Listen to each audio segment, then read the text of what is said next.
Where has technology helped that sector? So to start with asset creation. Okay. For asset creation, in the past you need a collateral. But now FinTech industry proved that you don't need a collateral. Asset creation can still happen with information. So in other words, information can be a substitute for collateral.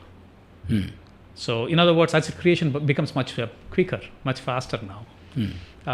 No, underwriting process is another area for asset creation. Underwriting, now machines can take over. Like majority of asset creation decisions, whether to give a loan to give an asset is done by machines, right? So that's one part.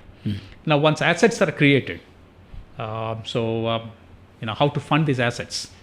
So there is a lot of FinTech involved in it now. So how to provide a co-lending platform. Like for example, I create an asset, but my bank might be a small bank, right? But I want to expand. But now a small bank can sync with a very large bank because of technology, like something like a distributed ledger technology, where both of them can have one ledger book built on blockchain technology, for example, right? So all these have already been implemented in India, or are they still? In terms of distributed ledger for asset creation by two entities through co-lending, technology is there. Like companies like Cred, they have provided softwares, but blockchain is not yet implemented for that element, right? So see, even if you go back before asset creation, consumption itself, technology plays a big role. Like you might have heard about CBDC, right? So central bank digital currency.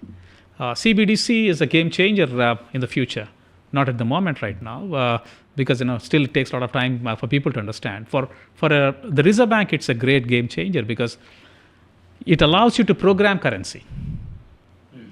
So once you have a digital currency, the main reason why you need a digital currency is you can make currency itself intelligent and do business for you, like Ethereum.